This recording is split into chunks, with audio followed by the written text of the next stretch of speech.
Yeah, so we are back from our toilet break, and we are going to talk about the Singapore films. So we didn't talk about the 3 Singapore films that were in the Asian feature film competition, which were Dreaming and Dying, Last Shadow at First Light, and Tomorrow is a Long Time. So in this section, we're just going to talk about Singapore films, which includes both the 3 films that I just mentioned, as well as the feature films in Singapore Panorama. And before we kick off, right, I think I just want to add a preface. So I feel like over the years that every year there's at least one panel discussion organized somewhere in Singapore that talks about a lack of film discourse or discourse about film. People would say, we have filmmakers making films, we have distribution, we have exhibition, but the missing piece in the puzzle is always film discourse. And most of the time, they're referring to film criticism and film writing. Part of what we're trying to do here is to contribute to that discourse. And I feel like it's always a very sensitive thing to talk about Singapore films. Because, I mean, for John, you work in the industry. You are a filmmaker, and many of the Singapore filmmakers that you and I know, we might not be close friends, but at least we are like acquaintances, right? So everyone knows each other. So it's always been difficult and challenging for those of us in the industry to have proper discourse about the films that our peers make. Yes. Yeah, so I think at the very least, I think Peng as well as me, I think right now we are also not really kind of in the industry. So yeah, I guess we try. I mean, we try to be honest, and I think we hope it can be taken in a good way. Yeah. It gives you full rights to say what film we should. So I guess I'm only speaking from the perspective of an audience, right? So this is what I just experienced when I watched these films. And Sure. yeah, although I guess the good thing is I don't really know any of these people. Yeah. So it's easier for me to say what I'm thinking, I guess. Yeah.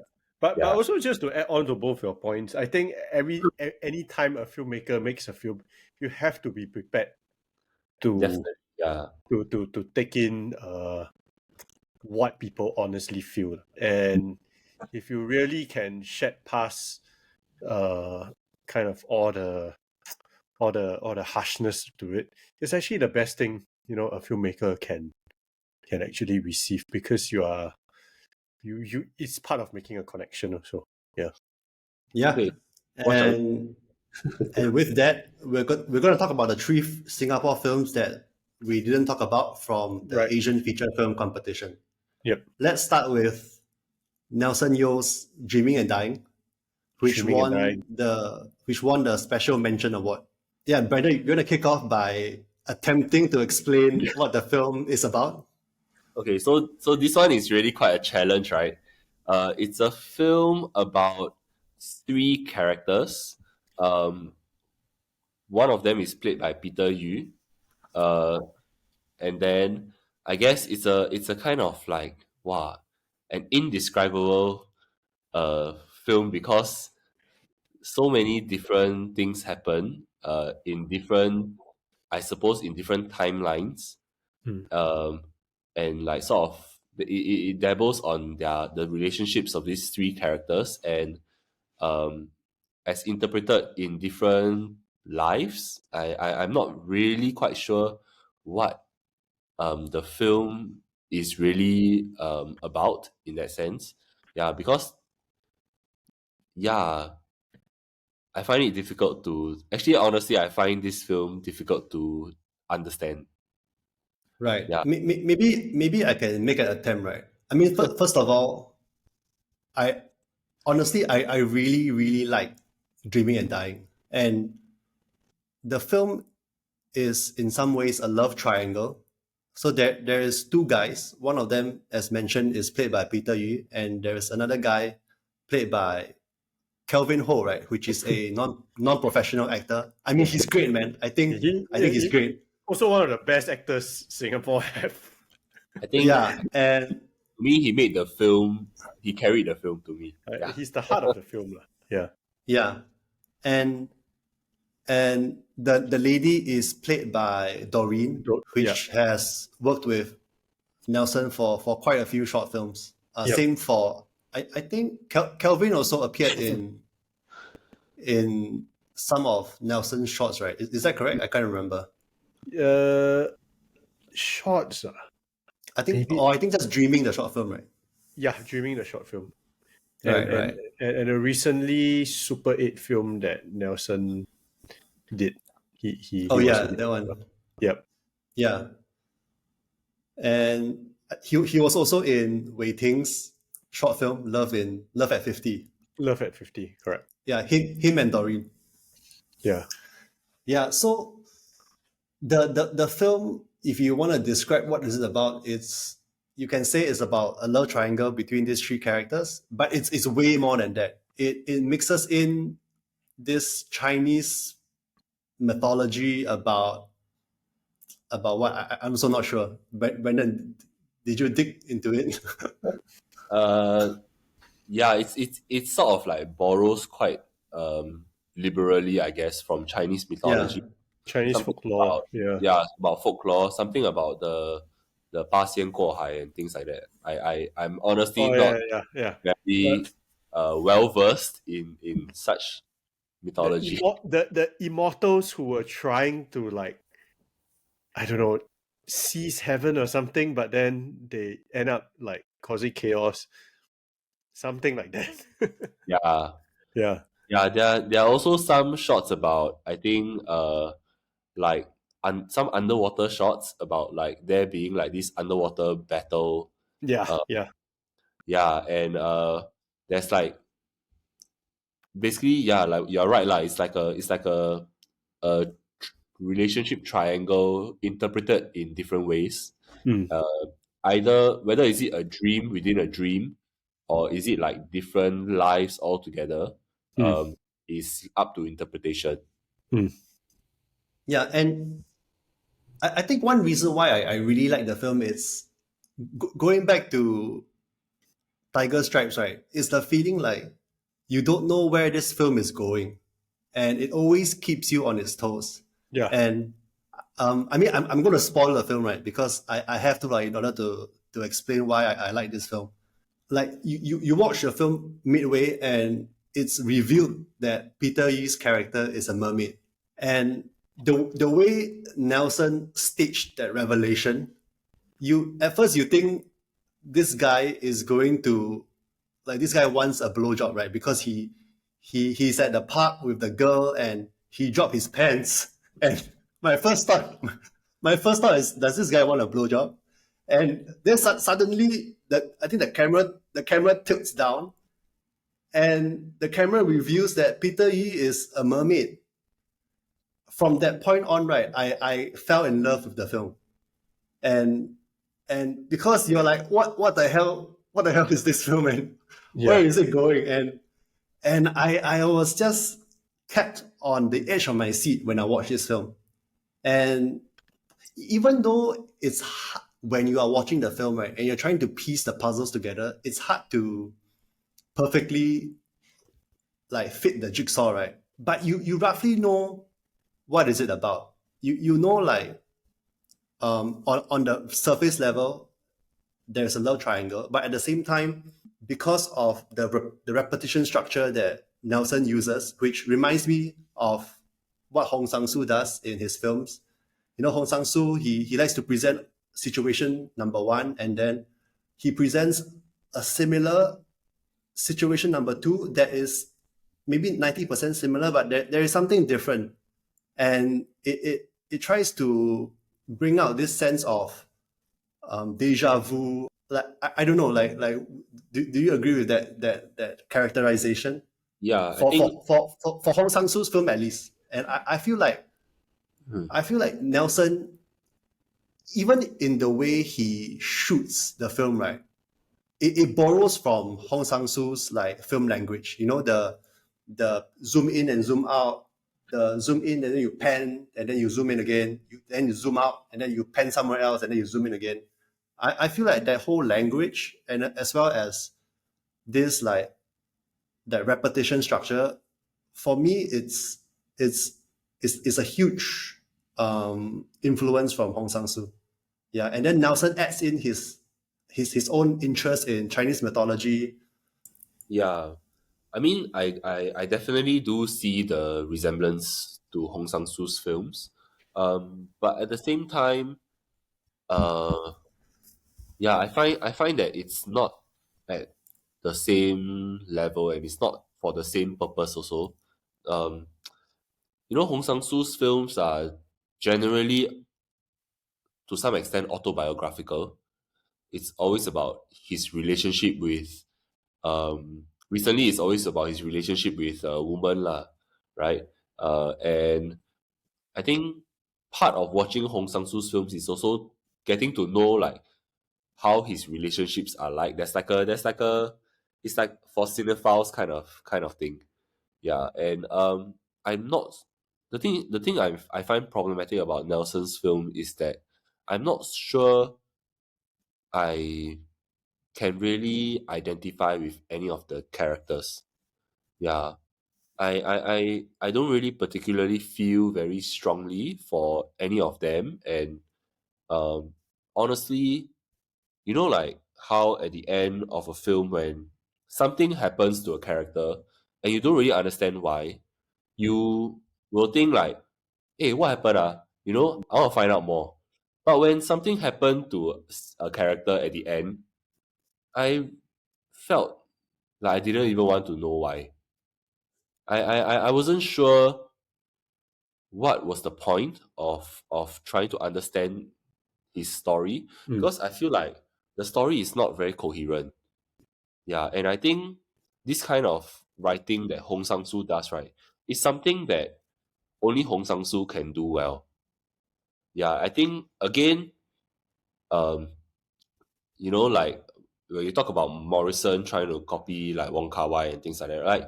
Like my I think part of my frustration with this, as well as some of the other Singaporean films, is that really we are in this era of like copying masters, but without really like understanding what exactly are we trying to say. Yeah, because as an audience member, I'm sorry lah, I a bit catch no ball. Yeah. I don't think Nelson is copying Hong Sang-soo. I think he is just borrowing this specific filming technique, which I mean the background is this film was shot in 5 days, and I feel like the way Hong Sang-soo shoots offers a very economical way of filming, because essentially the shots are long takes, but at the same time, what makes this type of long take interesting is because the frame constantly changes, so it's visually engaging. It's not like a Lav Diaz long take. And I think this way of filming offers the most interesting visual like language, while at the same time it's a very like if time efficient way to make a film. And also why I don't think it's a copy of Hong Sang-soo is because Nelson adds in his own interests, his own elements. And the thing is, Hong Sang-soo's films, right, are primarily like performance driven, whereas Nelson's film, I feel the and one reason why I like the film is there are some really really good montage sequences with all the fish. I remember there was one like relatively extended sequence with all the fish and the fish eye and everything. I feel like that was really really well done, and that for me was one of the best parts of the film. Yeah, John, Okay. what's your thoughts? Yeah. I think any audience who is going to go watch this film, right? I know it's very cop out to say this, but any preconceived ways of watching a film or expectations you have from a film, right? Any conventional kind of patterns that you have attached to watching films, right?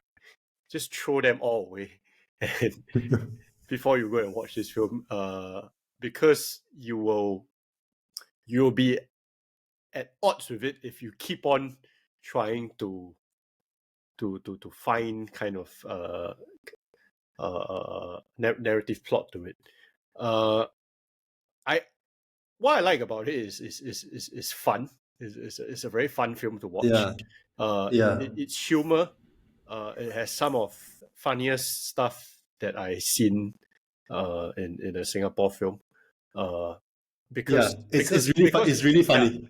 And it's because it's super random as well.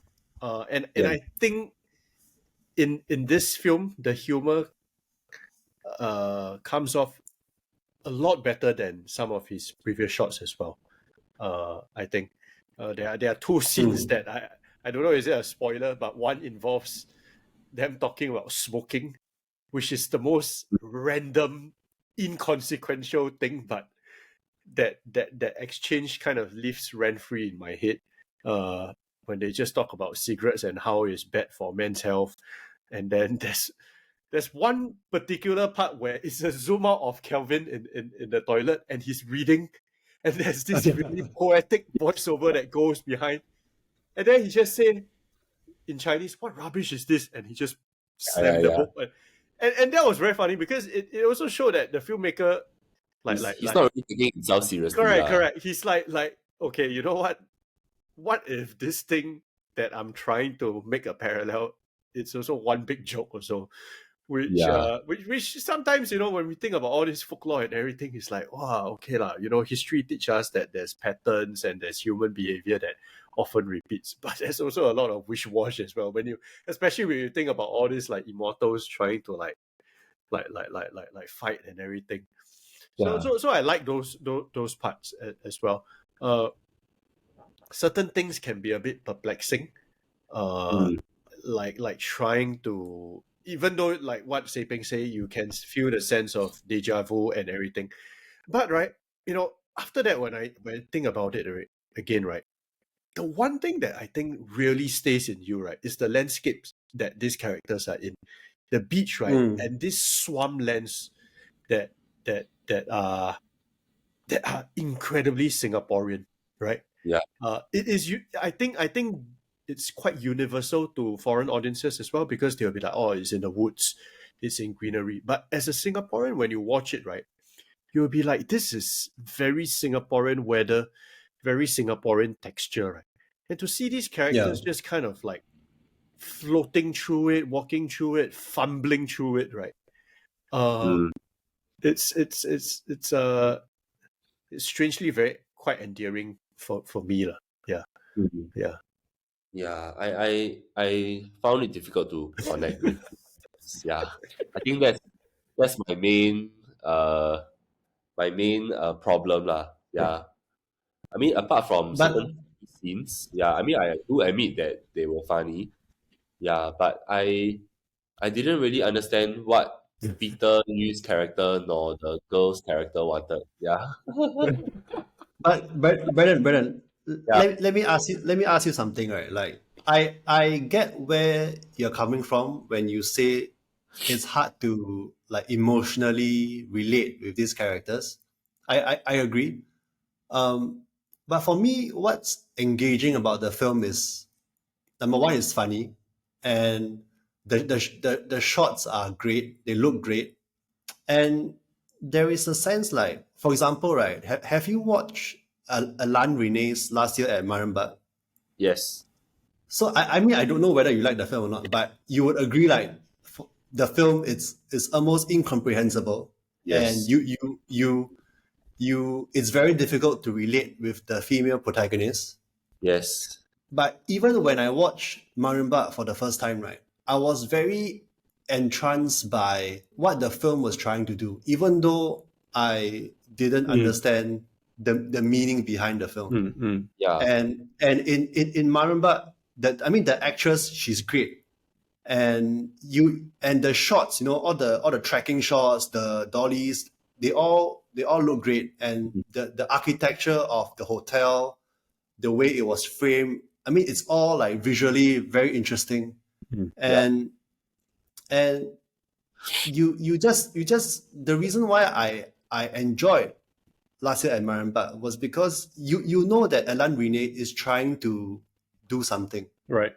and it's watching him attempting to do this that is interesting to watch. Right. And that's a similar feeling that I get when I watch Jimmy and Dying. I enjoy a lot of the formal aspects of the film, and also the dialogue and the performance. And I feel like I can make some rough associations about what Nelson is trying to do, because he does give a lot of clues, right? Yep. But even though when you finish the film, you might not 100% know what's going on, but you leave the theater with some essence of what the film is trying to say. Yeah. Now that you say about that, right, it also reminds me of when I saw what is that film? Maya Daren's Meshes of the Afternoon, which is also another film that you are aware of the associations because of the filmmaking that kind of flows through in sequence. But it's near impossible to try to get a clear explanation out of it. The main difference probably would be the craft of the filmmaking. I think those films, like you mentioned, the Alain Resnais film and what I mentioned about Meshes of the Afternoon, is their use of subjectivity and their point of view, right? It's more closer to characters. Whereas, I think the way Nelson shoots, it's a very portrait way, if that makes sense. And even when it try to goes to the character, right, it's always through the whole landscape, and then it zooms to the character, or from the character it zooms wide, so that it's quite hard to get close to the characters at times. Yeah, agree, but I don't think that's the point of the film.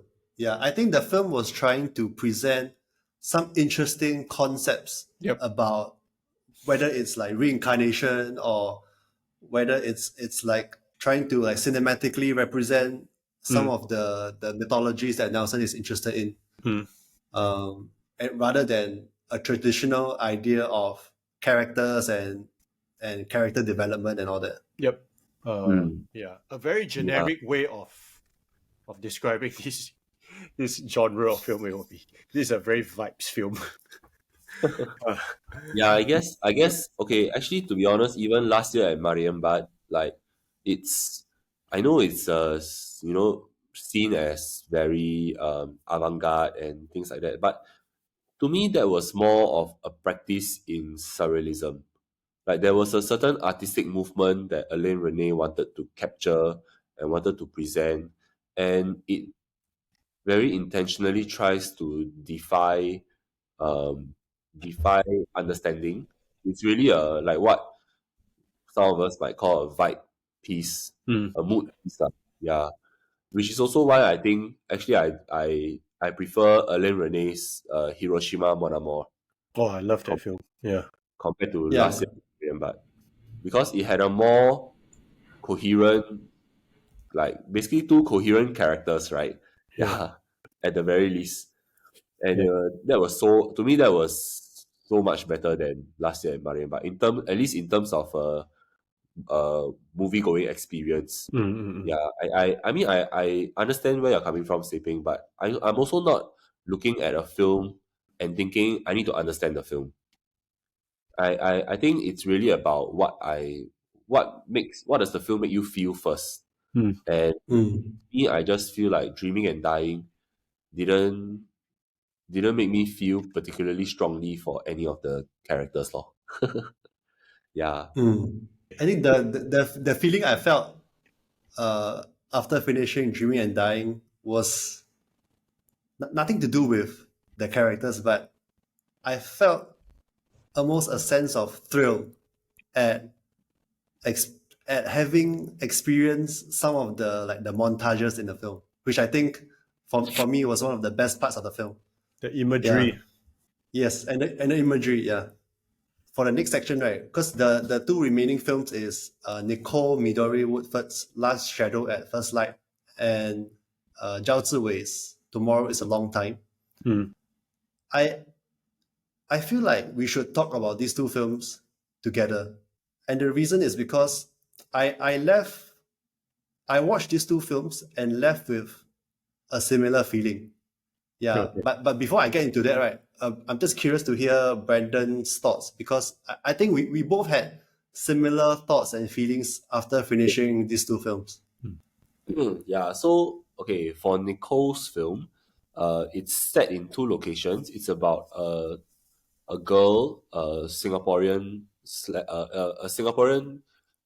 girl of I guess half Singaporean and Japanese descent, who basically loses her mother to the 2013 tsunami in Japan, and decides to go back to Japan to try to find her mother, because I think she has some kind of like inkling that it was the mother actually abandoned her rather than the mother actually dying and going missing and things like that. Yeah, so um, she goes over and she meets with her uncle, and her uncle basically drives her to try to find her mother.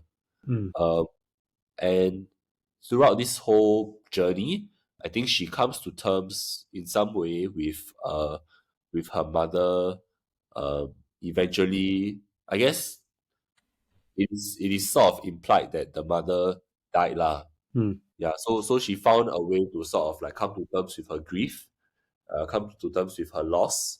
Yeah, Ziwei's film is about a schooling boy who lives with I guess emotionally distant and a blue collar father who actually, I guess, sort of like oppresses him, and basically one day the father dies, and this character not being able to, I guess, process his grief, is basically like gets into some trouble and enlists into the army early. And during this training overseas in the army, I think it was in Taiwan, they go on this mission, and during this mission he sort of like goes into this like jungle dreamscape where he, I guess, finds his voice in a way, and finds some connection, not just to his one friend in his platoon, but also towards something a bit more spiritual. Yeah. So I think um, maybe let's go back to Nicole's film lah. For Nicole's film, I found that a lot of the scenes in Singapore were not really necessary to the story. Yeah, so to me, the film really only started when they went to Japan. Yeah, because the story was really about her being able to trying to find her mother. Yeah, Yep. and I think the actress is Japanese. So I think it was also a bit of a struggle for her to try to like act in Singapore. Yeah, especially with the language, and Singaporeans speak not just like any kind of English. Like we have a very very localized like sense of English. Yeah, so um, I thought because of that, it felt a little too long. I also feel that the journey that they go through, there was a bit of back and forth, and uh, will the uncle help her, or will the uncle not help her before they eventually decide to go and find the mother. And then I think the performances were good.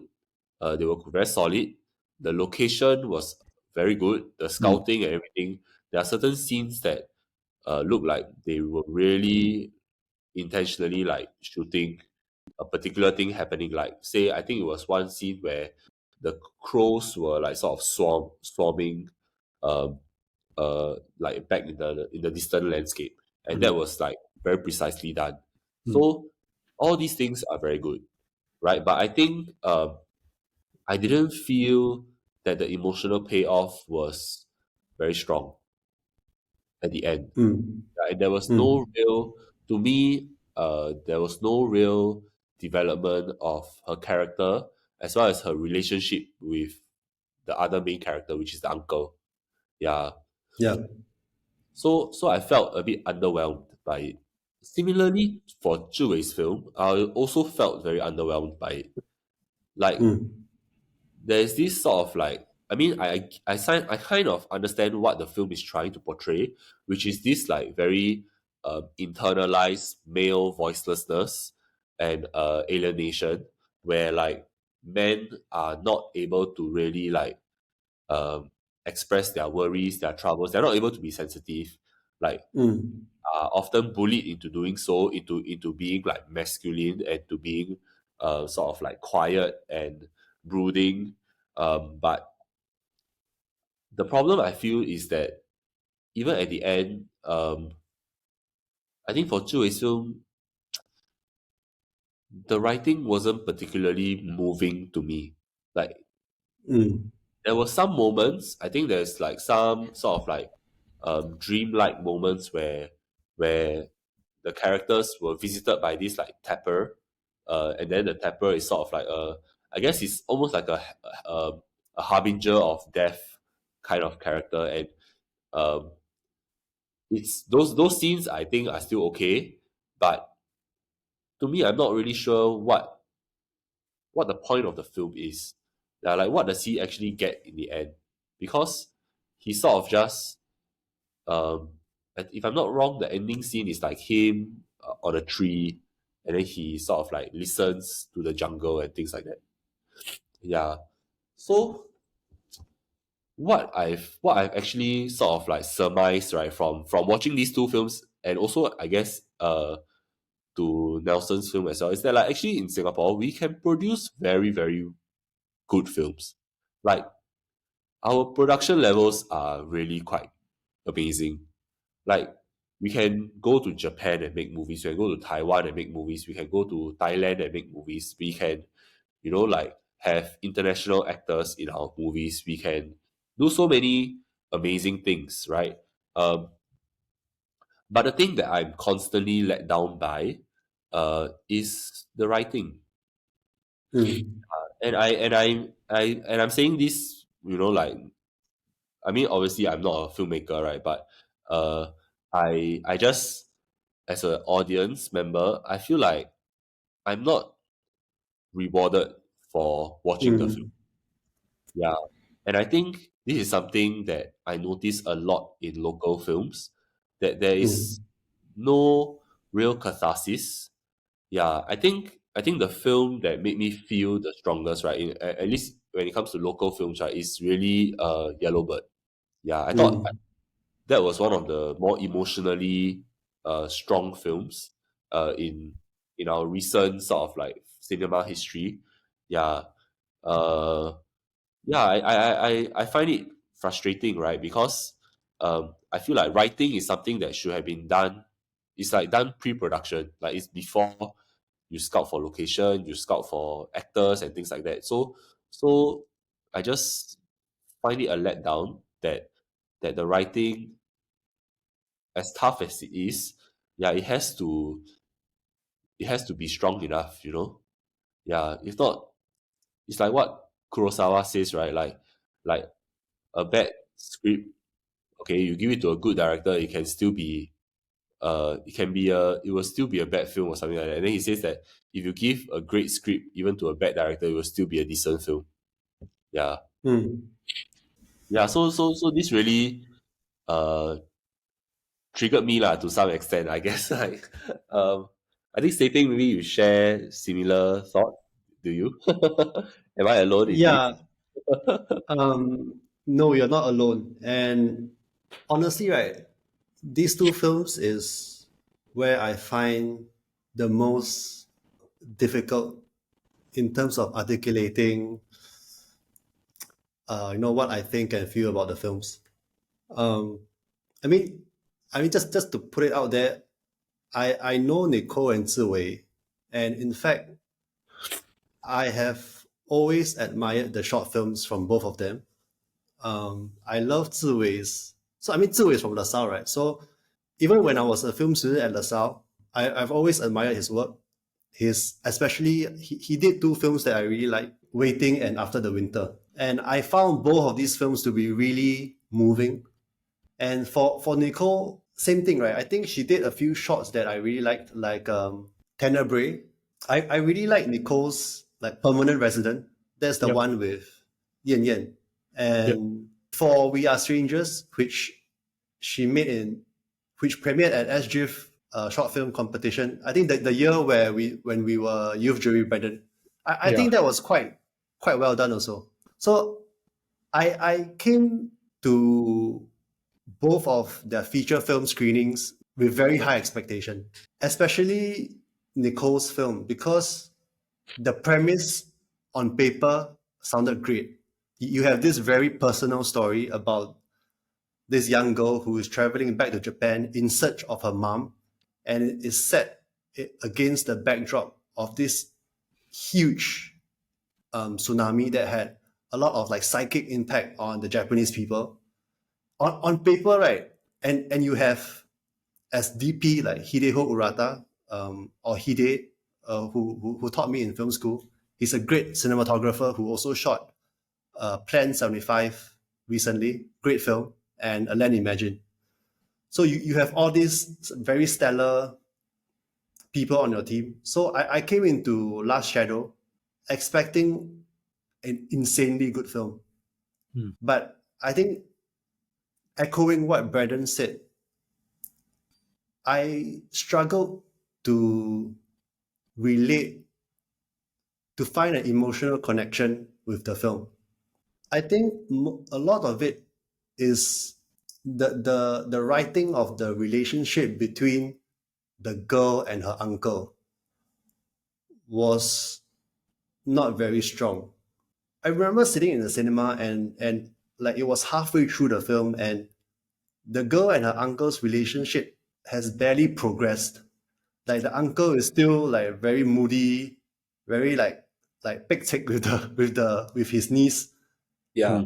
And I was wondering, like, you're already halfway through. How come there is no development in their relationship? And then as Brandon said, by the time the film ends, their relationship is more or less where they started out. Maybe there's some super minor shift, but I feel like it was inconsequential. And so, like what Brandon said, I left the film feeling very like there was no emotional payoff, right? As you said. Yeah. And I left the screening feeling very unfulfilled. Yeah, I think I mean I kind of understand that maybe this is a personal film for Nicole, but I mean I also feel that um I also want to echo something that was said on this podcast before, which is that like not all pieces of art need to be made.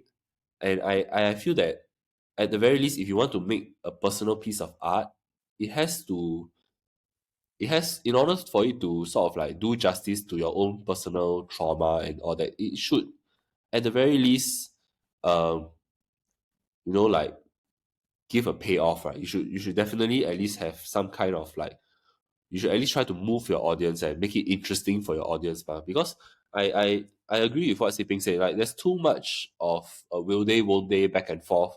Like they are sort of like going nowhere, and there's a lot of like sidetracking also from the main story. I think at one point the main character, her name is I remember her name is Abi. Yeah, so she meets like some other kid, and then later turns out that this kid is one of the ghosts of the tsunami that happened, right? And then it was like a whole side story that wasn't really essential to to her finding her mother.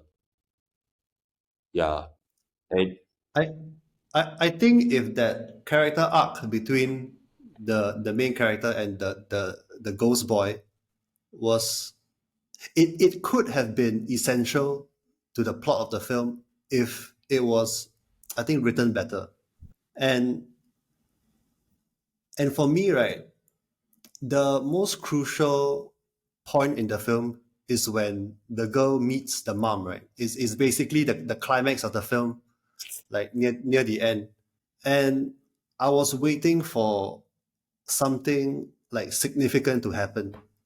yeah, And although the scene between her and the mom, I think on some level it's quite moving, but nevertheless, after sitting through three-quarter of the film with not much of a character development, I was hoping for something like significant from that encounter between her and the mom. And I felt after the little girl left the house and went back to her uncle, I just felt that moment between her mom was very underwhelming. Yeah, I don't know how you feel, Brendan. yeah, definitely. Um, I mean, you're right. I think it was a moving scene on its own, but I think in the context of the story that we have been brought along, like so far, it was uh not moving enough, lah, so to speak. Yeah, Yeah, I think the reason I felt it was not moving enough is because, to be honest, it was a struggle sitting through the film.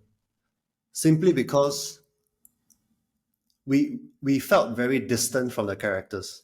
And I was hoping that when the girl met her mom, there would be some kind of, emotional catharsis. And the choice was made to between the encounter to play it down in some ways, right?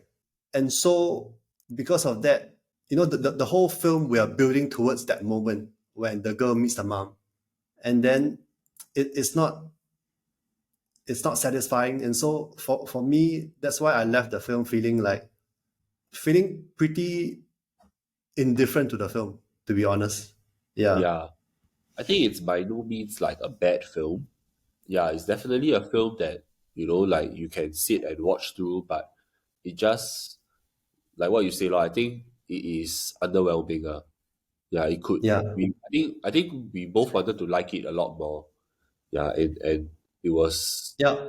yeah, it wasn't Yeah. able to deliver on that front, lah. I think. Yeah, Yeah. Honestly, I went into the screening ready to love the film. Yeah, but sadly, because of everything we just discussed, I think I left the film feeling pretty underwhelmed. yeah, Despite the fact that the cinematography was great, I thought the way the scenes were staged and directed were good. The performance, I think, the performance was flawless. Like you can't find faults. Hmm. The sound design was quite good. And so for me, it's really just the relationship between the characters that were like the most important part of the film and were the least interesting and the least like emotionally rewarding. yeah. I think this also sort of ties in to Ziwei's film as well. There is this sense that okay, I think for Ziwei's film, right, the starting half is a lot stronger. Uh, the father figure is very well acted. He's a Taiwanese actor. Yeah. And I think there was a lot more going on in the first half of the film. But once the film transitioned to the jungle, and then it really imitates this like tropical melody kind of like uh go on a journey on the Yeah. jungle and like just listen to the soundscape kind of thing. It's I feel like I'm not sure if that is the best approach to telling this story. Yeah, I feel like it's sort of it's doing a lot of things uh that Tropical Melody gets right, but this one doesn't really have that kind of like mythical or magical realism kind of sense to it. Yeah, it's too slow. Yeah. And I feel like what makes Tropical Melody work is really also the soundscape. It's very, very precisely done. It's very immersive. Yeah, but I think Zhi Wei's take on that kind of aesthetic is it's not I would say it's not a strong choice lah. Yeah. I think it kept us at a bit of a distance. Yeah. Emotionally, I think. Yeah, so I think for Zhi Wei, right, there's a lot of this I what I find problematic is also is that I find that other people's imprints are too recognizable in his film. And I wonder if, like, as filmmakers, you struggle with this because, of course, sometimes you definitely have influences, right? But you also accused of like, oh, you are just someone so and so copycat, you know? Yeah, and maybe John can speak a bit more about this. Firstly, I apologize. I never see both of these films. But regarding influence, right, I spoke to Seping about this before. There are few filmmakers, if you choose to take from them, it's a risky route, you know. Chapalang is one of them. Tsai Ming-liang is one of them. Tarkovsky is another one. If you can't reach that level, and you use that very obvious frame of reference, there is a very high risk of falling. But you know the imprint is still there, and then that allows very easy criticism from your audiences. If you were to kind of borrow your influences from even at Hitchcock, right? It's very forgiving. Scorsese or these filmmakers, it's very forgiving because their films are so kinetic and different in presentation. It's more shot to shot. You see, it's more hard to kind of imitate whole atmospheres and scenes from. It's so to speak more conventional lah. Yes, right? yes. In terms of the language that is being used, it's like more understandable, more conventional. Correct. It's like how nobody will say that we copy Kurosawa. Yeah. Because almost the whole of Hollywood cinema is copy Kurosawa. And people who are of the era, like the Spielbergs, the Scorsese, they have sort of like this thing where they're influenced by a lot by other things also. And it's very easy to also find yourself when you copy them. If I was to try to block a scene like Spielberg right now, right, in a HDB drama, right, which sounds like the craziest thing, right, you can somehow find your own groove in there. You know what I mean? But if right now I was to frame a HDB drama like I say I want to do it like Apichatpong, suddenly there is like some mysterious fox that comes in or something like that, then it will be very, very, very difficult to be yourself actually.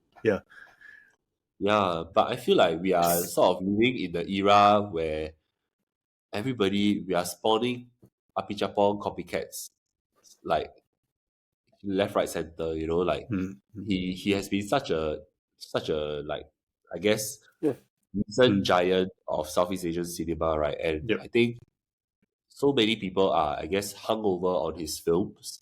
And I don't think that's a good thing lah, actually. It's sexy lah. And I guess also for Zhi Wei's film, right, I feel like it was a pretty voiceless film to be. Wasn't really sure what did he want to say. It was sort of shying away from saying something by sort of following a art house trope that, as moviegoers to his films, I think people already have this expectation. like, oh, this is Apichatpong, it's about like some kind of like repression lah, folklore, mishmash into some. Yeah, I'm not so sure exactly what Zhu Wei was getting at, and I think that was my main problem with it lah. Because I honestly, when I look at local films, I honestly wish that there are more filmmakers, right, who just make a straight up good story, rather than filmmakers who try to deviate from a lot of narrative conventions. Like, say for example, Dreaming and Dying. It's so obviously trying to like do away with a certain chronology. Yeah, you don't even know who is the main character. It's like all three of them. Yeah, then uh, I would rather they just do a solid narrative film. And I feel like this is not just in terms of like getting critical recognition, but it's Right. also about box office and accessibility and letting people know that like we can make good stories Yep. that are also uh, about something else other than just having a good time.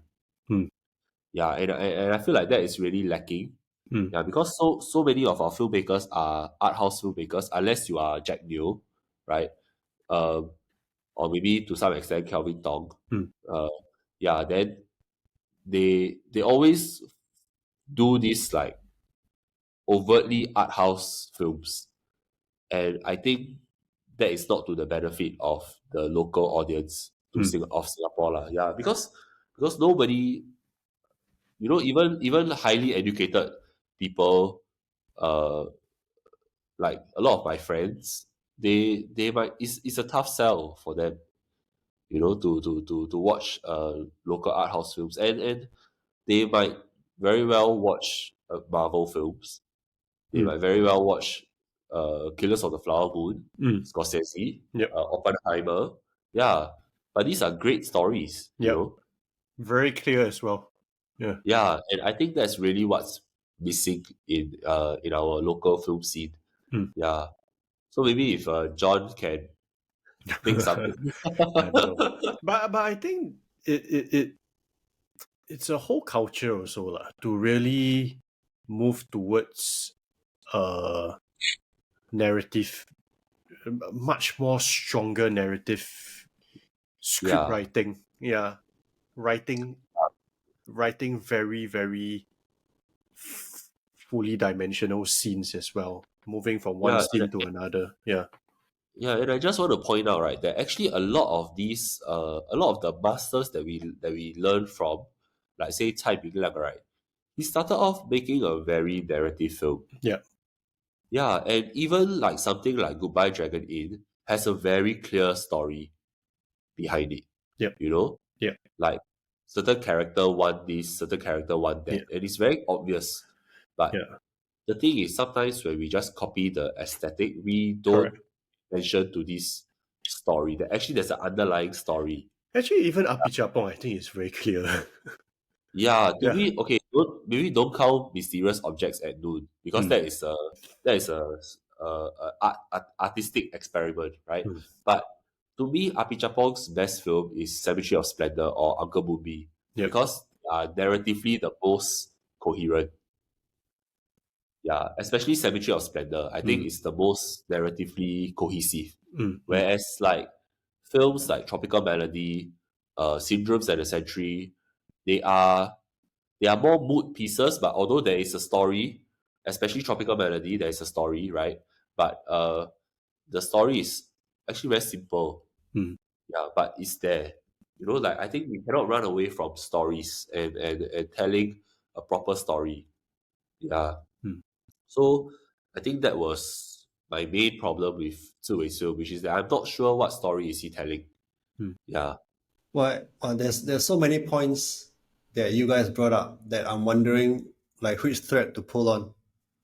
I think I agree with Brendan when you say that in terms of copying the aesthetics, because in a lot of these masters of cinema, right, their surface aesthetic is very easy to copy. Like, for example, with Cai Minglang is white shot, long take. with like Api Chapong, it's maybe it's your flowing long shot that is in the forest or some natural environment. But there are a lot of, but what makes, for example, Tsai Ming-liang's films interesting to watch is some of his scenes have physical comedy. Yeah. Which I think a lot of Tsai Ming-liang, I don't know what you call them, fanboys, maybe they don't pick up on as much. And I think ultimately at the end of the day, you have to make your shot visually or cinematically interesting in some way beyond the look of the shot. And also something that I was thinking about listening to you guys is the idea of distance and restrained performances. I think part of the reason why Ziwei's film is hard to get involved with, like get emotionally involved with, is the use of the wide shot and long take is one. And also the fact that the performances are very muted. They are very restrained. And I think the combination of all those formal elements make it challenging for the audience to emotionally relate to the film. And it got me thinking about, like, I remember there was a point in time when I was very fascinated by, you know, there's this theater guy called Bertolt Brecht, right? His idea of distanciation, and which influenced some filmmakers, and these filmmakers ended up making films that intentionally tried to distance the audience, to make the audience think more, to try to discourage the audience from feeling too much. And I'm wondering if this is something that Ziwei was trying to do. I mean, I'm not sure, right? And I mean, right now, I feel cinema, at the end of the day, is an emotional art. And I wonder if, like, this emotionally distanced technique, what's its place in cinema? And why, like, even though Tsai Ming-liang's films are shot in that way, why do we still have such a strong emotional reaction to it? Whereas you compare it to like Love Dia's films, for example, you don't have the same emotional connection with Love's films. Yeah, I mean, these are just some thoughts that I'm thinking about. Just wondering if you guys have any response. I mean, for Tsai Ming-liang's films, right, I think there is a build-up, you know, like even though there is a lot of repression or distance from the emotion of the characters, there is a kind of payoff. Like when you watch like say Stray Dogs, and all the way at the end, Yep. you know, like there is a payoff scene where like there is an excess of emotion. Yep. Yeah. And even like, say for Goodbye Dragon Inn, at the end when the song plays, Yep. is an excess of emotion. Like it is shattering, you know, like when you listen to it, it's really shattering. Yep. Yeah. So I think what we are really missing is these like payoff moments. Yeah. Yeah. Agree. Yeah. Yeah, because to me this is what people go to films for, you know, like to receive that payoff. Is like the greatest way to like generate empathy towards like someone else, right? From a different time or whatever. Yeah. We spend a lot of time talking about three films. I think we can move on to the films in Singapore Panorama. Yeah. I think we can start. We can start with a lot of films. We have quite a bit of Singapore films. We have like 5. And John, I'll let you start this one with Chai Yi-wei's Wonderland, because I know you love that film. Yeah, I love this film, and it's all going to build up to a point that I'm going to make about Peter Yu later as well. This is also the year where we have 5 Peter Yu films. Yes. He appeared in Last Shadow at First Light. He also appeared in Chong Kit-an's Snow in Midsummer. So Wonderland is a film about it's set in the 80s, and it's a story of this guy who, you know, he sells, what do you call that, this materials where people want to do like burnings of offerings, you know, during 7 month, you know, he sell those materials lah. And he's trying what happens is that his daughter, you know, got a scholarship to go to like New York to study, and he kind of allow her to go, you know, thinking that, you know, she should go out and see the world. So what happened is actually he mortgaged his house, you know, so that the daughter can go overseas with a friend who's a special friend, not to spoil what happens. But what happened is actually that when the daughter goes overseas, she's met with a tragic accident, and she passes away. And the community around this father is trying to prevent him from knowing the real news. So they always pen these fake letters from the daughter, because they write letters to each other. This is in the 80s. They don't have email. They don't really call as well. It's conveniently said that calling is expensive, you know, that kind of thing. And so they use letters. So Peter Yu is his neighbor.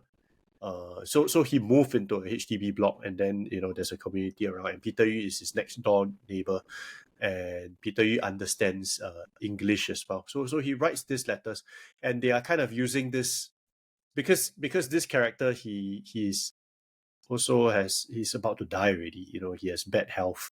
So they are like, you know, what's the difference between knowing the truth and not knowing the truth? Yeah, this is the question that is being asked.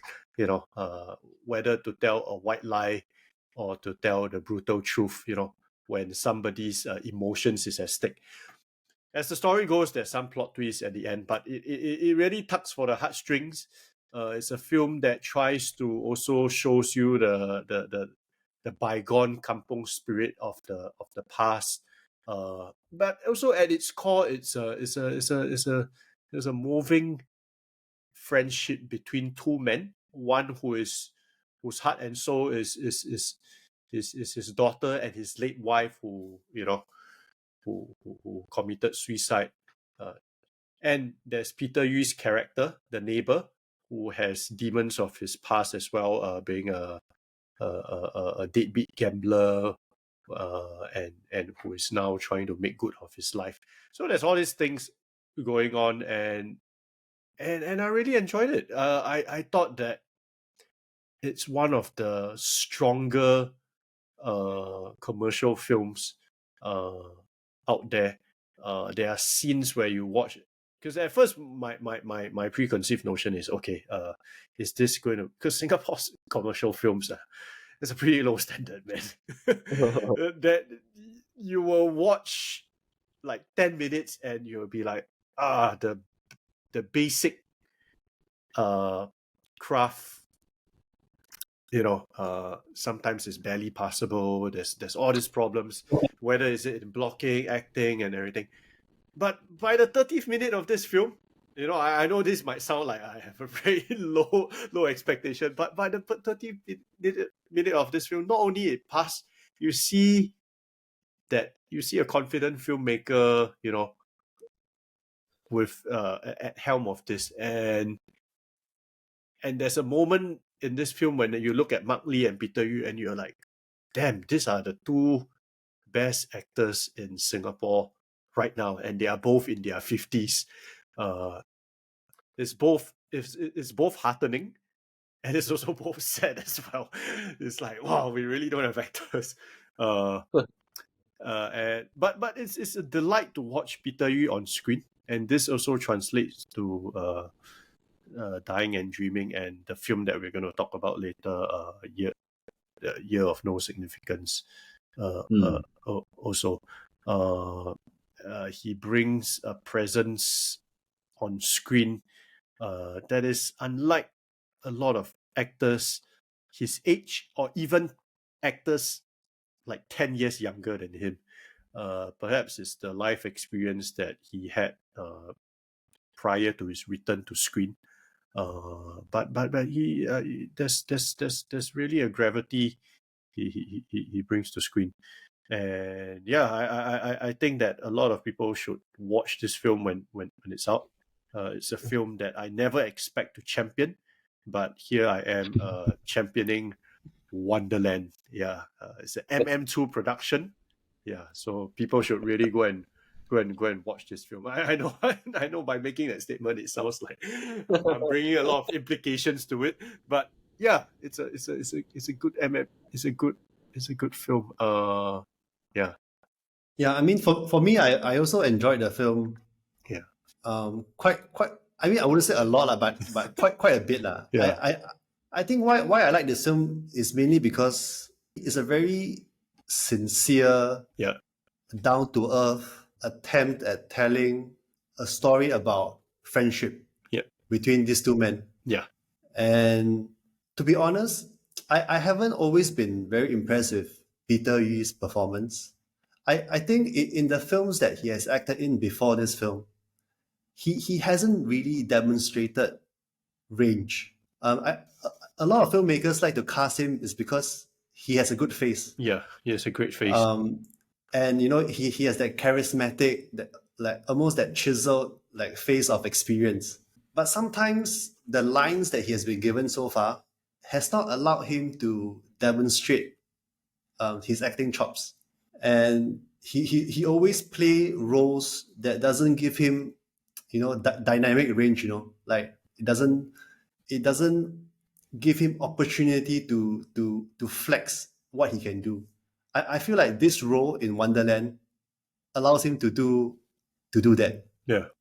And I really enjoyed both his and Mark Lee's performance. I mean, Mark Lee quite as of late has had a good run, right? He was great in Geylang. He was great in that film that was nominated in the Golden Horse. I can't recall the name. Number One. Yeah, Number One. Yeah.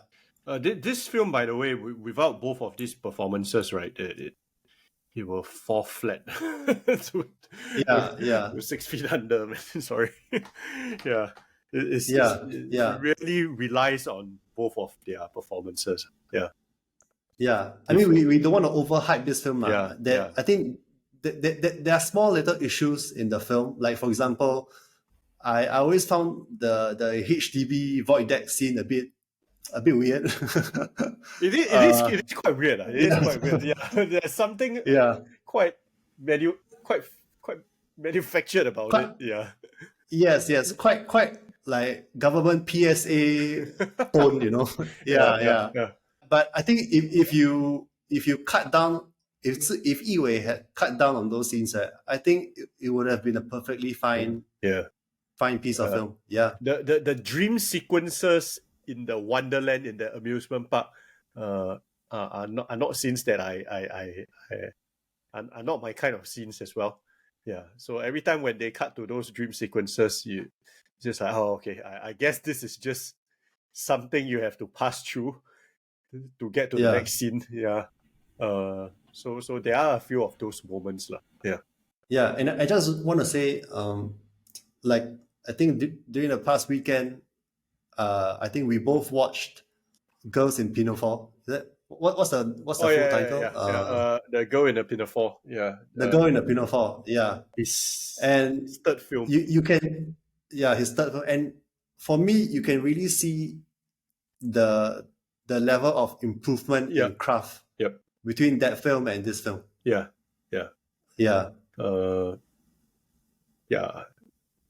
Huge improvement. Okay. Yeah. And so now going to Calvin Tong's A Year of No Significance. Yeah. this is John, a film you wanna all of us watch. Yes. This film is Peter Yu really went through all stages of history in this festival. In the Chongkit An film, Snow in Midsummer is in the 60s, Wonderland is in the 80s, and now with this film, he is a man in his 40s in 1979 Singapore, in a very transitory period of Singapore. Peter Yu acts as a Chinese educated architect who is at the crossroads of his life. His wife has left him for reasons very unclear to us, but and he is also having the burden to take care of his father, who is not in the best health, a father who has very obvious favoritism to his younger brother, who can speak English well. And on a professional level, Peter Yu is facing job problems in his architecture firm because of his inability to speak English.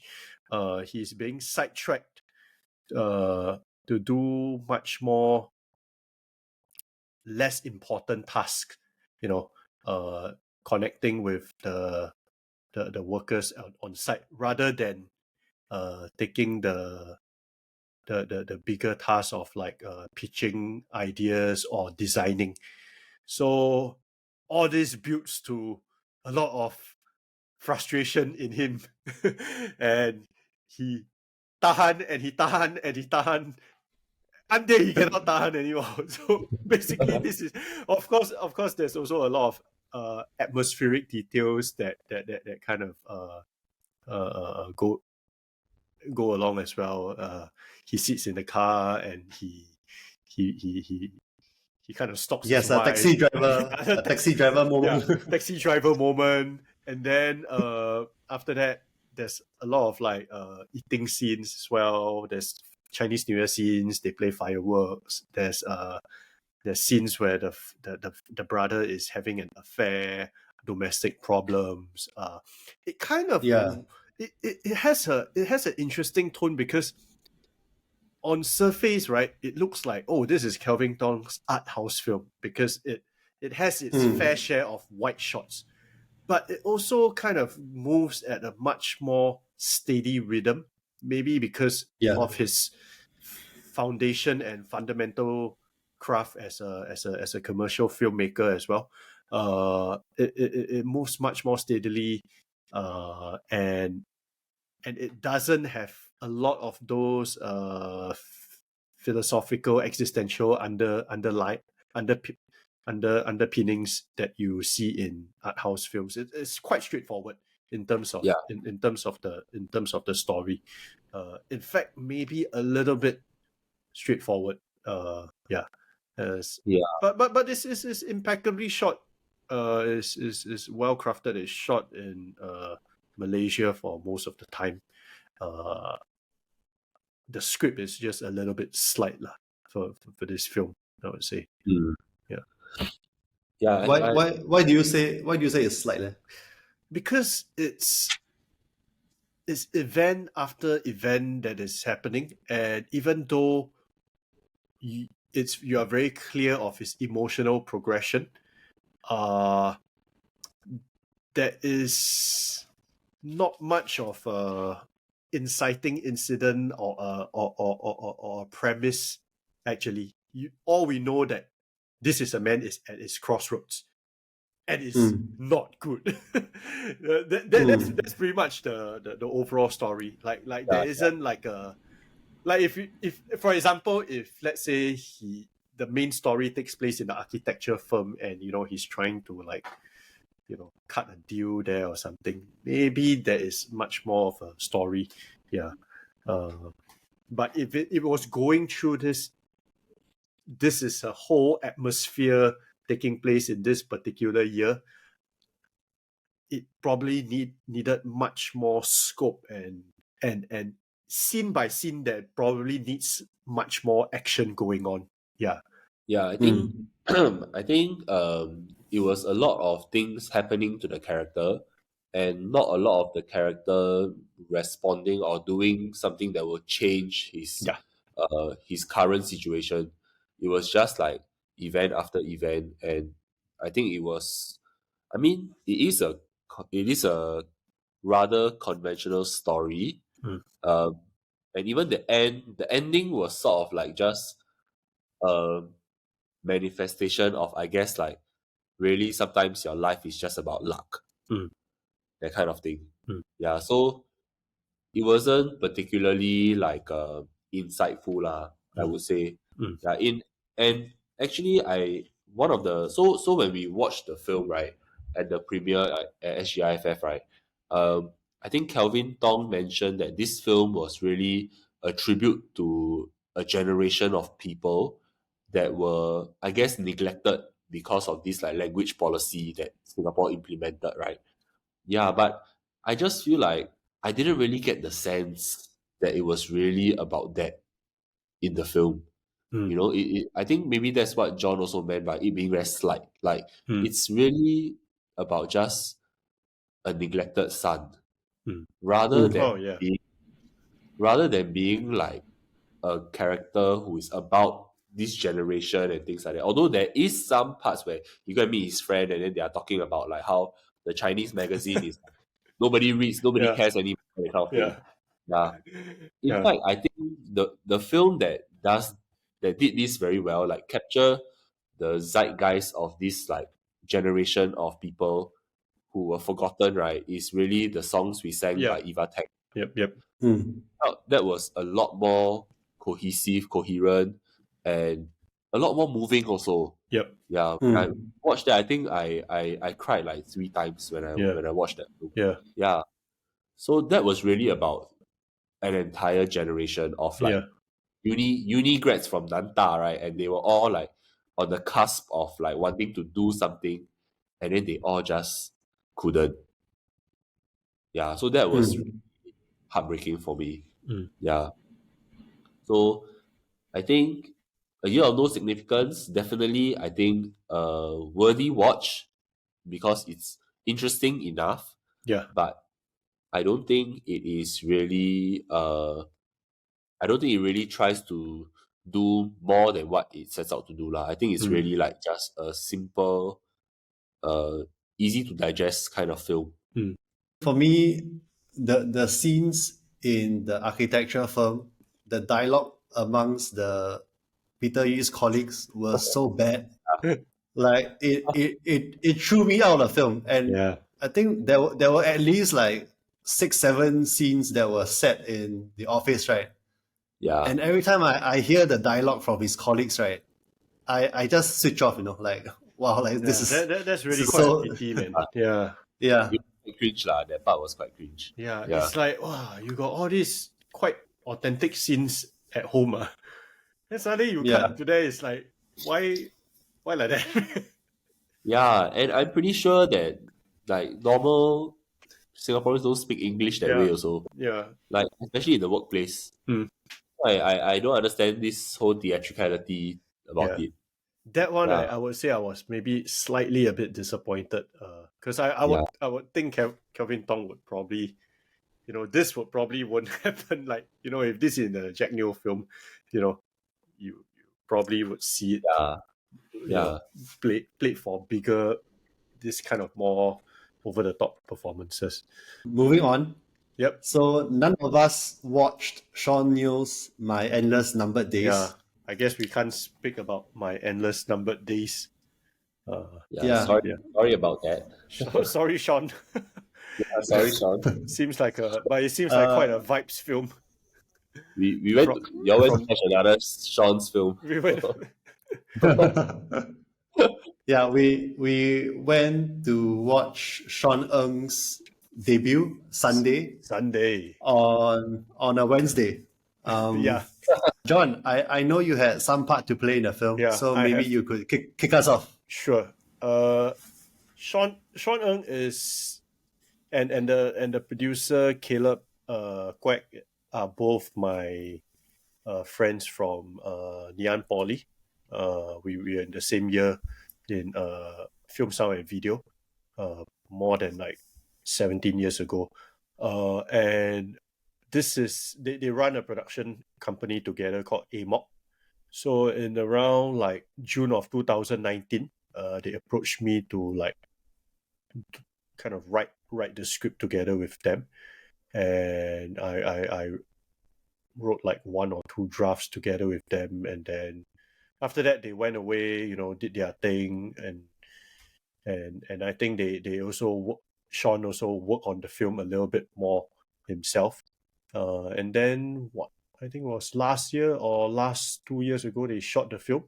So this is the premiere of it at SGIFF. So I got a co-writer credit in this film, though a lot of things I think what I wrote were ended up not in the film. But I think most of the scenes that you see in the film, in terms of the whole story structure, I contributed here and there a little bit to it lah. So yeah, I watched this film twice, and this is my 3rd time watching. But each time I watch it, including this version, there's different placement of scenes. There's always different cuts to it. Even this version I watch, the ending is different, and I would say that this one that I watched at the premiere, it's probably the best one I've seen. I think overall it's quite an enjoyable watch.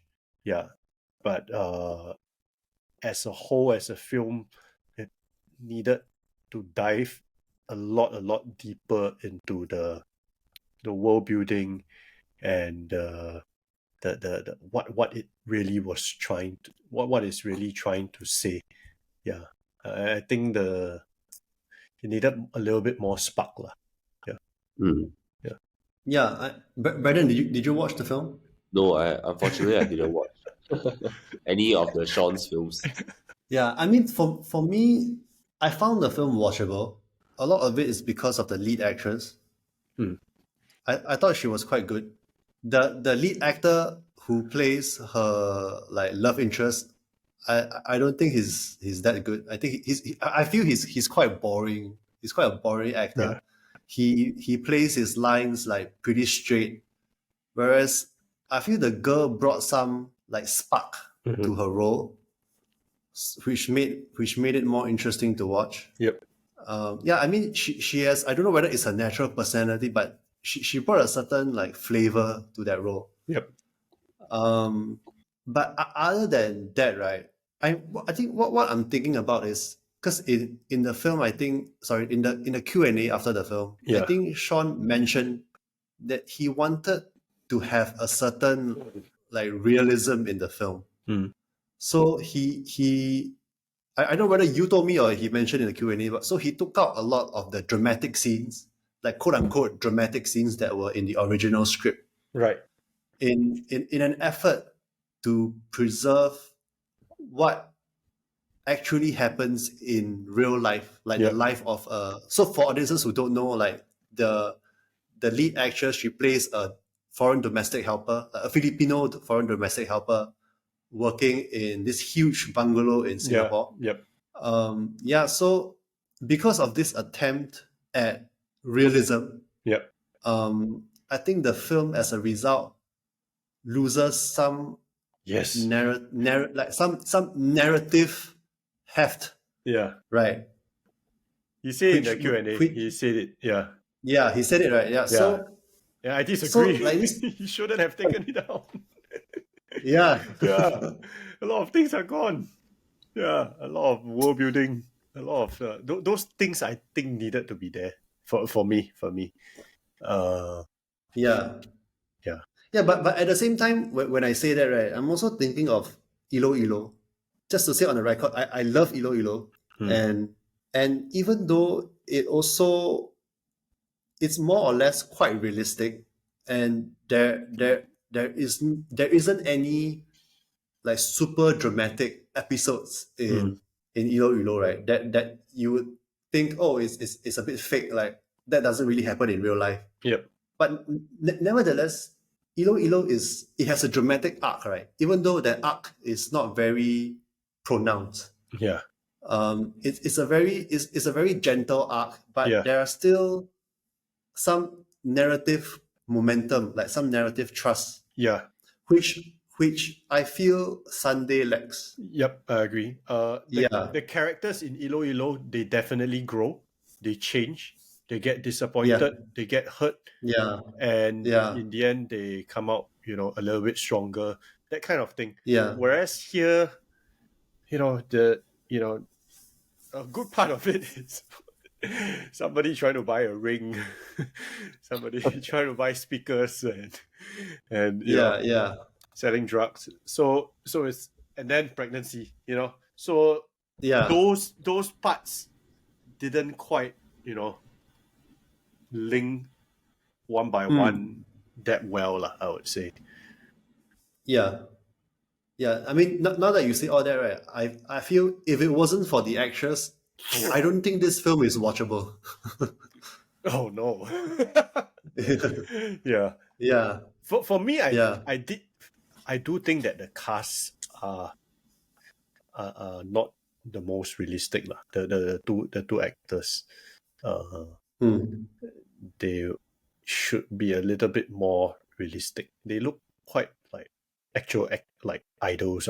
Part of cinema is suspending disbelief, right? So for me, when I suspended that part, in disbelief already. So I could get into that film and ignore that, the actress is pretty good looking, too good looking. To play a foreign domestic helper. Too idle looking, and the guy, for me, the guy is okay lah in terms of the look, but it's just his performance that's a bit lacking. So on that note, right, on the suspense of disbelief, right, so maybe, right, the film could come up with more scenes that could even further suspense the disbelief, just to shake it up a little bit.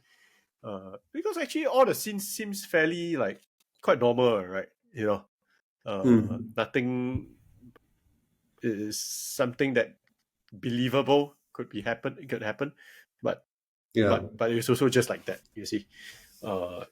Could definitely have some sort of like action going on in some things, like like the divorce between the owner and the owners, those kind of things lah. Yeah, I think there are a few scenes that had that a little bit, like when he got into the sports car he's driving, when they were swimming, it attempted a little bit of that also. But when they were like when he's trying to buy the speaker, play the claw machine, it's just like that, right? It's not saying that those scenes have to be like deeply metaphorical or anything, but those are attempts for you to also drive in your cinematic language a little stronger also. So that is Sunday. Not sure if it's gonna hopefully it's gonna be have a wide release. And MM2, this is an MM2 film as well. Okay. So going to our second last Singapore film, which is The Road Less Traveled by Lim Suat Yen. This one, Brandon, you didn't watch this as well, right? No, I didn't watch this. Wow, this is a 1997 film, made by then just graduates of Ngee Poly. I think they were around 23 years old, but Oak Tree Productions, right? And it's a film about a group of young people who they are singer-songwriters. It's in the part of the Sing Yao movement also, which kind of like made me think about it, because this film is like set in 1997, 1996. But Sing Yao is always occurred to me as a like 1980s thing. I think there were still remnants of it in the 1990s. So I guess these are the kids that are like in the remnants lah. So they are trying to like, they are very idealistic. They want to follow their dreams. They want to there's a couple in this group of 4 friends. They want to be singer-songwriters who just perform songs that they like. They want to be like Bob Dylan of Singapore, basically. and then there's one of them played by the luminous Belinda Lee, who's actually kind of like the main character in a sense, even though she's not, because her voiceover kind of follows the film. She's like a aspiring filmmaker that always records them with her handycam. She plays a tomboy, always very loud, but she steals every scene she's in. And there's this one friend who is just like this joker and ends up being an extra in Channel 8 dramas. And there are a lot of drama that happens, including the main actor's mom, who keeps wanting to move to US because she feels bad that the husband cheated on her, and because she has to move to US, the son feels obligated to move with her, and he cannot stay back to pursue the dreams, and then girlfriend problems that kind of thing. They kind of all go on their own path in the end. That's really pretty much the story. But I guess the main intention of the film is to show the road less traveled being creative in Singapore, following their pursuits. Something I have to really note is the incredibly bold yet bizarre choice of intro and ending in the film. I kid you not, this film starts off like a horror film, right? And it starts off with this point of view shots in this forest, right? And you're like, what is going on? And then there's like a girl kind of like jumping around in slow-mo in white dress, this little girl. And she just like goes this path, right? And you're like, it is like this like metaphorical kind of like point to show, she's taking this narrow path kind of thing. And in the end, there's a boy in a wheelchair also going that path, and it's like, wow, you guys are really for it by this symbolism. It's so obvious and hammered on your head, but you have to admire them for kind of going with that as well. It's quite a sight to see, because if you take in consideration of their gung-ho film school graduates out of film school, just going with the flow, don't know what they are doing but still making it. It's really like no subtlety at all. Yeah. But the film it actually starts off quite well, but I think in the end the script kind of there's quite a lot of like Channel 8 habits floating through but the film is very interesting. I still remember a lot of it. Yeah. And I think Peng probably feels that as well, even though I think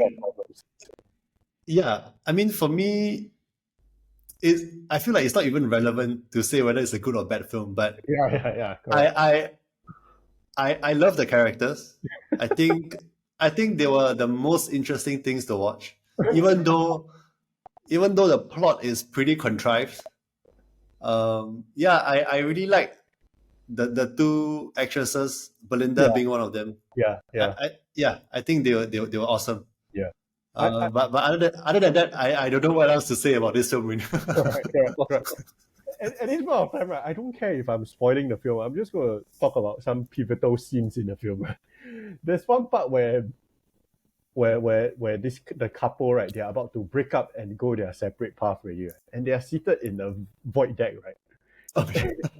and the void deck, right, has these 2 chairs, right? They definitely grab it from somewhere. There's no way void deck has these chairs. These chairs, right, are chairs that you find in shopping malls in the 90s, like in Marina Square or something. And somehow they just bring there, and one the guy sit on one chair, the girl sit on one chair. So it's odd enough already, but it's still interesting. They are like asking each other, are you okay? What are you gonna do? Or I'm going to Taiwan soon. And the filmmakers, I think they are just afraid that the scene is not natural enough, right? So they have to put passerbys walk past at the back, right? But the thing is, every 3 lines, right, there will be one passerby that go past, a passerby that go in between them, a passerby that go from left to right, right to left. Until a point you feel like, wow, they are just deliberately doing it. And not even that, after that, when both of them finish their conversation, they walk past, right?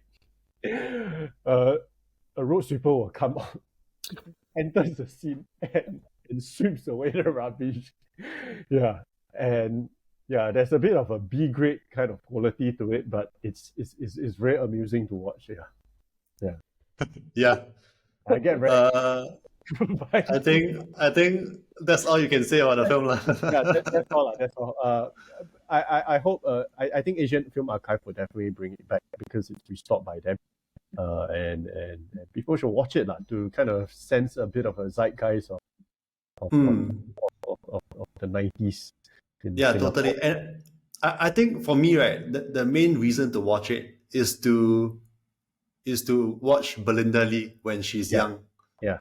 I think she's amazing, lah. And I feel like, I mean, I don't watch all of Belinda Lee's Mediacorp performances, but I feel she lost a bit of that spunk that she had when she was young.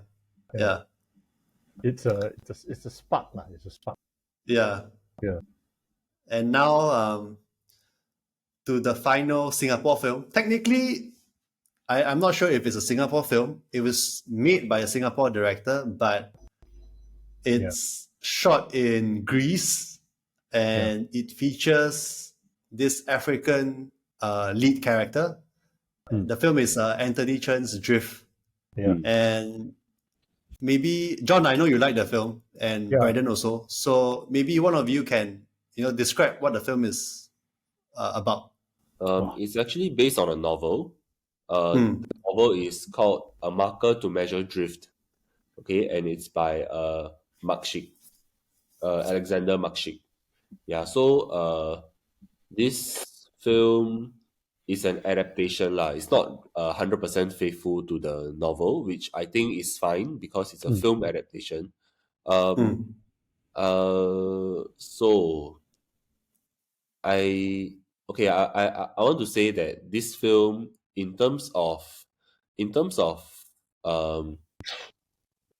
what it means for Singaporean filmmakers, I think this is definitely a very positive step, right?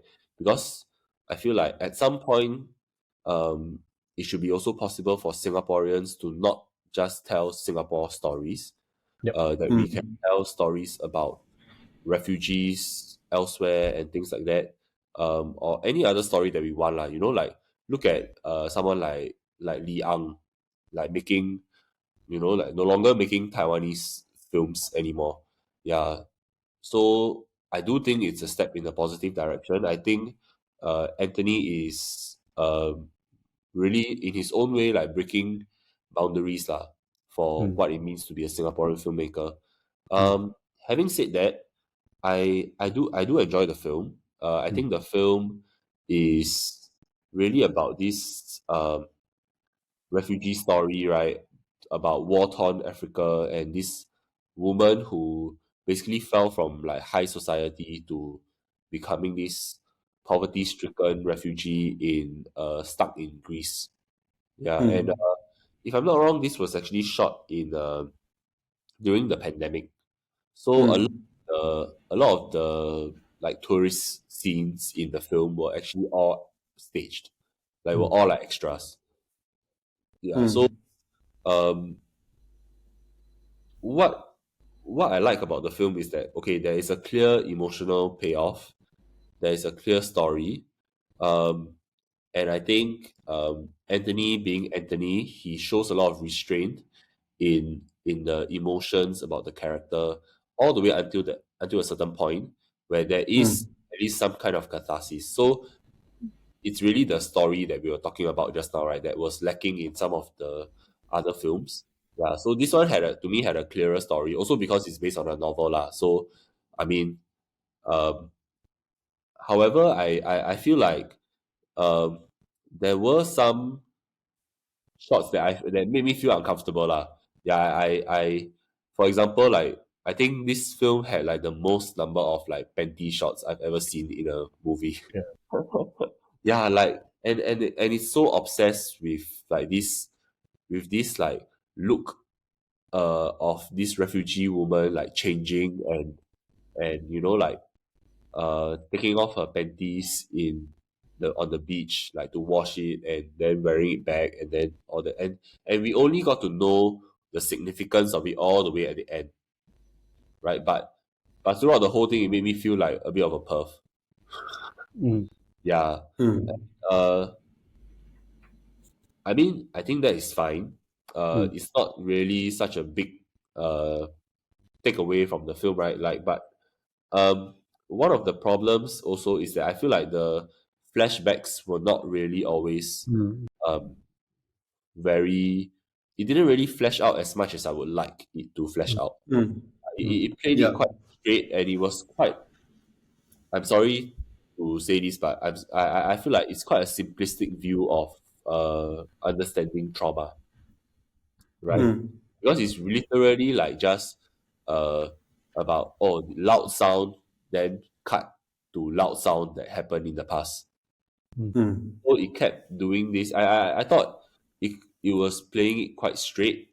Yeah, I sort of wanted it to be a bit more playful, a bit more inventive, which I felt like it wasn't lah.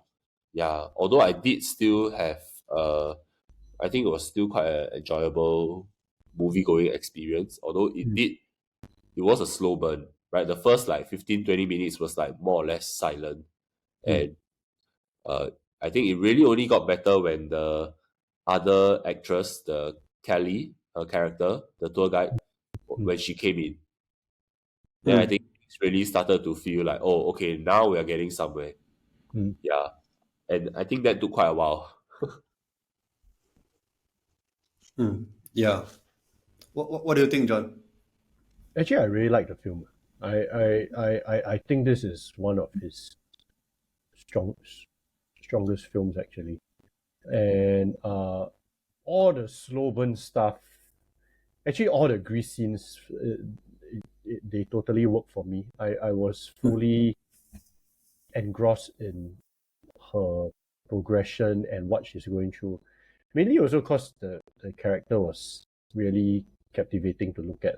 And but I also think Anthony is quite good at doing these character moments as well, in their actions, in their seemingly mundane day-to-day things.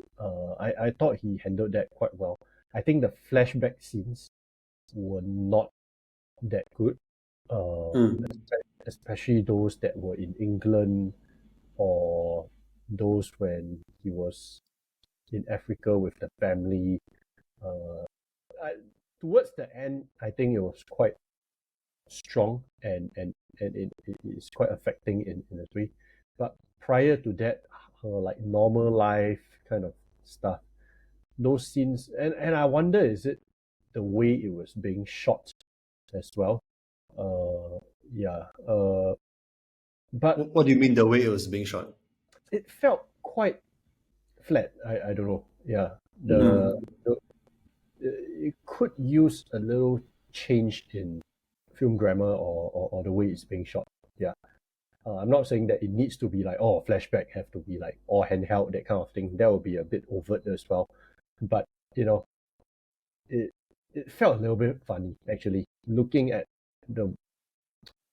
Because these places have a different feel and a different texture, different sense of space as well, in Africa and everything. It would be great to see just a little bit of different kind of visual to it. Yeah. But then it was still in that very understated way.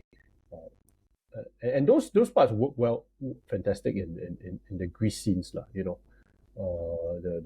natural light and everything. Those parts work wonderfully.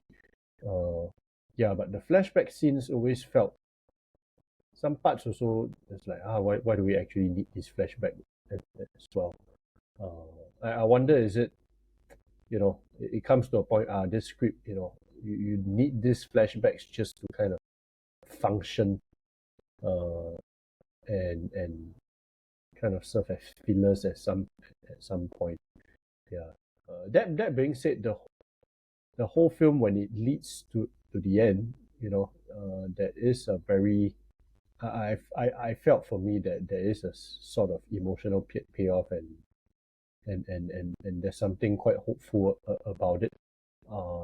But I think the film maybe suffers from, and this is a good thing also, from being too sincere and honest in its portrayal of the characters, because it's really just about this story, this story, and how she comes to know the tour guide, and that's it, right? Nothing wrong with it. It's a simple drama, but it's not sexy lah, in the way it markets itself, it packages itself, and therefore it probably suffers in the marketing side of things, trying to get the right leads or stuff, things like that. I kind of wonder, like, Anthony, actually, ever since Ilo, Anthony, the main characters of Anthony's films are generally female, right? Yeah. Yeah, and I wonder whether that is a conscious thing for him. I mean, to me, I still feel like Ilo is his most sincere and honest work. Maybe because it's also largely from his own perspective as well, right? Like something he's very familiar with. Like, while I really appreciate him being able to tell like international stories and do these international collaborations, I also wonder, like, in terms of the politics of making something like this, right? Like a Singaporean Chinese man making this kind of like African refugee experience, like, to what extent can you really connect with this character? I mean, I don't want to say that you cannot, but I do think that there's probably a lot of sensitivity that is required in order to do this with justice, right? To do this thing justice, yeah. It's For me, a good attempt lah, but I do understand if people think that, like, especially with all the shots of her changing and all that, like, it can seem a bit exploitative. Yeah, it can seem a bit like we are watching, something that we shouldn't really be watching. I mean, honestly, I don't really have an issue with all that. I think it's fine if a Singaporean Chinese want to tell a story of political refugee from Africa. I think my issue is with to start off, right, like the flashback scenes. I also have problems with the flashback scenes for two main reasons. I think the first reason is the actual flashback itself, like when the main character was with her family and they're doing all these things together. I just felt like it lacked specificity. And it's the same feeling I got watching Breaking Ice. I just felt like both of those films lacked a kind of cultural specificity that Ilo had. Yeah. And I think that's where what you just said, Brandon, about being a foreigner coming into these different countries to make films about people living in those countries that is very different from yourself. Like, for example, with Breaking Ice, I just feel like it's three generic Chinese young people with very generic issues, whether it's depression with one of the guy. And I think the same with this African lead character in Drift. Like, I feel like in the flashback scenes with her family and her friends, like you don't really get a sense or like a texture of what life was like for her. Everything just feels very, for lack of a better word, generic. And the other issue I have with the flashback scene is I feel like they weren't well placed in the film. Because obviously, right, when the film cuts to the flashback for the second time, you more or less know where it's heading already, right? You know, like, her country is heading into civil war because in the background there's radio, there's the news playing. So you already know where everything is headed. Then when you are shown the actual events that's happening, whether it's soldiers invading the house, because you're as an audience, we are already ahead of what's actually happening in the film. So it just feels, a lot of the flashback just feels perfunctory, like almost like unnecessary. Yeah, I just feel like if the flashback occurred earlier, it might have made the film a little better. Like, same with you guys, I love the ending with the climax in the bathtub, that revelation and that breakdown. I thought that was really well done. And I thought the setup of the film was really well done.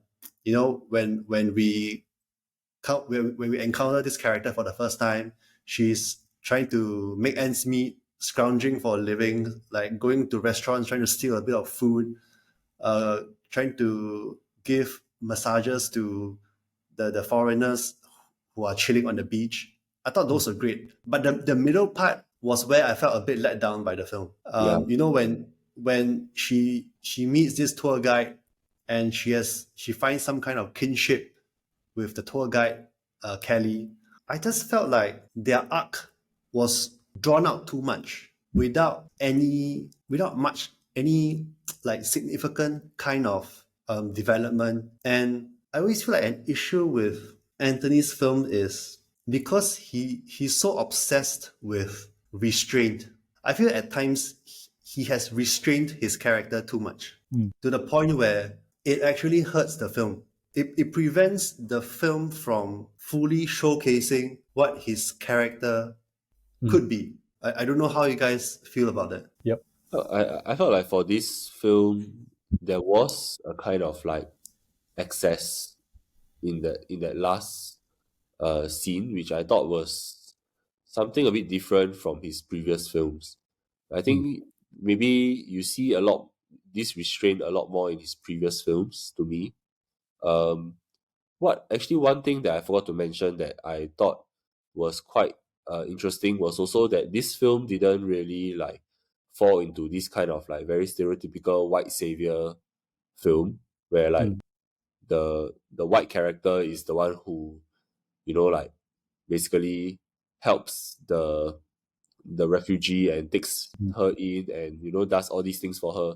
Like it tries, to me, it tries to maintain a lot of dignity for the refugee, which I appreciated a lot. Yeah, I think it's like, you know, the refugee being able to deny help, being able to pay for her meal, being able to like do her own laundry and all that. Like these are all, I guess, it's a different kind of story to what we are used to. But I do think it's I mean it's good lah, right? That this depiction is not so one note and it's not always about like the white person saving the rest. Yeah. Yeah, I mean those things that you mentioned are great, but they're not the material that makes a great film. Yeah, definitely. I mean, what Yeah. you're talking about is the form itself, right? And also the way the story is being told. Yeah, I do agree with that actually. Like a lot of the flashback sequences don't really, so to speak, value add lah to what we already Yeah. know. Yeah. Yeah. And when I was watching the film, I thought of another film. Maybe it's okay, it's a very different film. It's Uh-huh. Jack Audia's Dipan. Okay. You know, you have this main character from war-torn Sri Lanka. He somehow escapes to France, to Paris, right? If I'm not wrong. And this character who's struggles to make a living, and also suffers from PTSD. And obviously, Jack Odia is very white, and he's telling a story about, you know, this brown Sri Lankan man. But Deepan is so well done.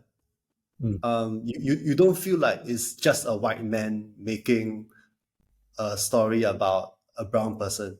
Yeah. I think, and I think this also applies to Anthony in the sense that in Deepan, the story is both from Odia and from the lead actor, who has this very long name called Anton Tassan, I think.